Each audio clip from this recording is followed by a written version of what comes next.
Welcome to the Skoda Rapid. Can you already tell how excited I am about this car? What, what is this car even about? Who is it meant for?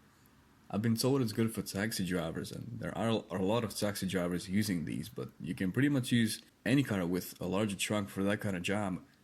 It's something between the Skoda Fabia and the Skoda Octavia, so it's a upper trim Fabia but a lower trim Octavia. Sure, I could call the Volkswagen Golf an upper trim Polo but a lower trim Passat, but at least the Golf has been around forever. But the Rapid, it's been here before, yeah, but you know what that car used to be?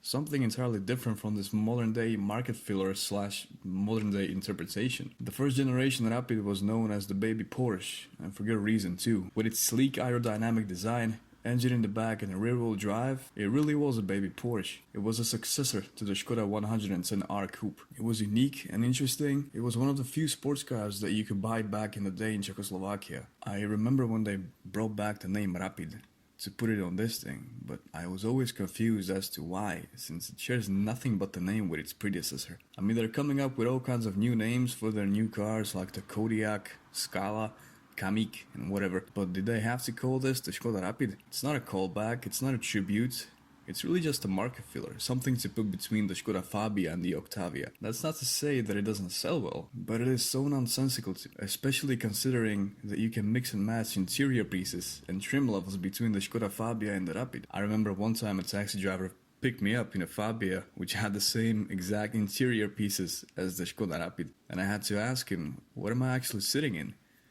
To me, it feels somewhat like Mitsubishi calling their new SUV the Eclipse, or Ford bringing back the Puma as a crossover. What? Both of them used to be sporty coupes, and now they are these family car SUV things? Why can't you just call it something else when it has nothing to do with the previous generation car carrying the same name? Back to the interior though, I'm not saying it's badly made or anything, it is fine, spacious. The seats are great and they even do a good job holding you in the corners, but they're definitely not made for long trips. That's what the seats and the interior bits in the Octavia are made for.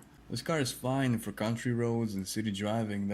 Don't expect to do any high-speed cornering at your local mountain pass with this thing, because the car sits very tall and you lose grip in the bends with the suspension feeling like it was made out of dirt and hay. It came with a couple of gearboxes and engine choices. This one has the 1.4 liter 3-cylinder turbo diesel engine coupled with a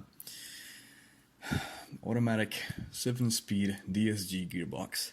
You would think that the car would be super fuel efficient, at least with the gearbox having 7 speeds. At least on the highway, maybe? Nah.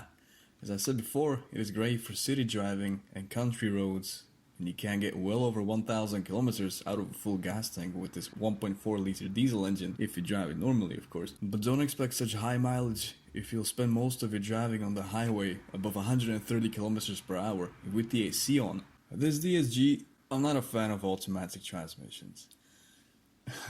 It shifts, yes, it is smooth. I guess the 7 gears help get a higher mileage out of the gas tank, but I've been driving modern city cars with 4-speed automatic transmissions, and they were also smooth. And I'm not sure why 7 gears are necessary anyway. You can go ahead and shift the DSG from D to S if you flick it down from D, but that makes no difference at all, because as I found out, the S apparently stands for sorry, still slow. I found that there really is no point in switching it to S, because the transmission switches gears based on how heavy you are on the gas pedal anyway. The Skoda Rapid is an okay car, that's it. Nothing but a market filler to satisfy a certain niche. Does what it does well enough, although always better with a manual transmission. Nothing more, nothing less. And there are not really a lot of cars you could compare it to.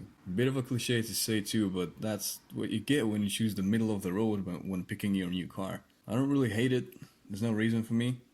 I'm only annoyed that it carries the same name as the original did, with which it has nothing but the brand in common with.